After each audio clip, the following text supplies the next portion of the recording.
ജ്ഞാനായ സമുദായത്തിൻ്റെ ആസ്ഥാനമായ ചിങ്ങവനം അപ്രയം സെമിനാരിയിൽ പാത്രിയാർക്കീസ് ബാവയ്ക്കെതിരെയുള്ള വിശ്വാസികളുടെ ശക്തമായ പ്രതിഷേധം നടക്കുകയാണ്. നാടിൻ്റെ പല ഭാഗത്തു നിന്നും വിശ്വാസികൾ നേരിട്ടെത്തി സേവ്യറിയോസ് തിരുമേനിയെ കണ്ട് ഐക്യദാർഢ്യം പ്രഖ്യാപിക്കുന്നു. ഒരു കാരണവുമില്ലാതെയാണ് സമുദായ മെത്രാപ്പൊലീത്ത സേവ്യറിയോസ് തിരുമേനിയെ മുടക്കിക്കൊണ്ടുള്ള കൽപ്പന പാത്രിയാർക്കീസ് ബാവ അയച്ചത്. നമുക്ക് മനസ്സിലാക്കാം പേടി കൊണ്ടാണ് മുടക്ക് കൽപ്പന അയച്ചതെന്ന്. ജ്ഞാനായ സമുദായത്തിൻ്റെ 7 അയലത്ത് ഇനി അടുപ്പിക്കില്ല എന്നും കിട്ടിക്കൊണ്ടിരുന്ന വരുമാനം മുടങ്ങുമെന്നും കൃത്യമായി അറിഞ്ഞതുകൊണ്ടാണ് വിലക്കിയത്.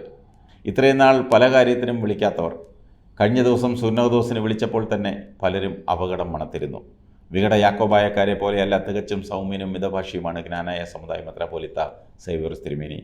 ലോകത്തൊരിടത്തും സ്വന്തം സ്ഥിരമായ ആസ്ഥാനമില്ലാത്ത, സ്വസ്ഥമായ ഒരു കസേര പോലും ഇല്ലാത്ത പാത്രിയാർക്കീസിന് എന്തധികാരമാണ് ഇങ്ങനെയൊരു മുടക്ക് കൽപ്പന ഇറക്കാൻ ജ്ഞാനായ സമുദായത്തിൽ? അതുകൊണ്ടെന്താ, ആ കൽപ്പന സമുദായക്കാർ കത്തിച്ചു കളയുകയാണ് ഉണ്ടായത്. ഇത് 2ാം പ്രാവശ്യമാണ് ജ്ഞാനായക്കാർ പാത്രിയാർക്കീസ് ബാവയുടെ കൽപ്പന കത്തിച്ചു കളയുന്നത്. ആദ്യം അമേരിക്കയിൽ 2 വൈദികരെ മുടക്കിയ കൽപ്പന കത്തിച്ചു കളഞ്ഞിരുന്നു. ഒരു പള്ളിയിലും ആ കൽപ്പന വായിക്കാൻ സമ്മതിച്ചില്ല. മാത്രമല്ല, ആ കൽപ്പനയ്ക്ക് കോടതിയിൽ നിന്ന് സ്റ്റേയും വാങ്ങി.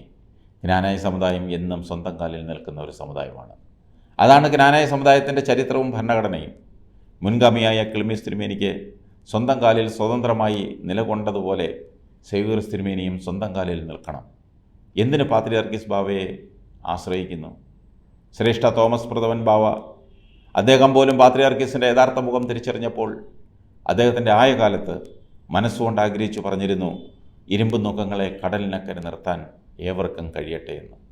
1942 ഔഗേൻ തിമോത്തിയോസ് തിരുമേനിയെ മുടക്കാൻ കൽപ്പന എഴുതിയ അതേ കരങ്ങൾ കൊണ്ട് അതേ ഔഗേൻ തിരുമേനിയെ 1964 പരിശുദ്ധമായ പൗരസ്ത്യ കാതോലിക്കയായി കൈപിടിച്ചുയർത്തിയെങ്കിൽ അതായിരുന്നു ദൈവഹിതമെന്ന് തിരിച്ചറിയാനുള്ള സ്ഥിരബുദ്ധിയെങ്കിലും ഇന്നത്തെ പാത്രിയാർക്കീസിനും അദ്ദേഹത്തെ താങ്ങി നടക്കുന്ന പുത്തൻകുരിശ് വിഘടനന്മാർക്കും ഇല്ലാതെ പോയി.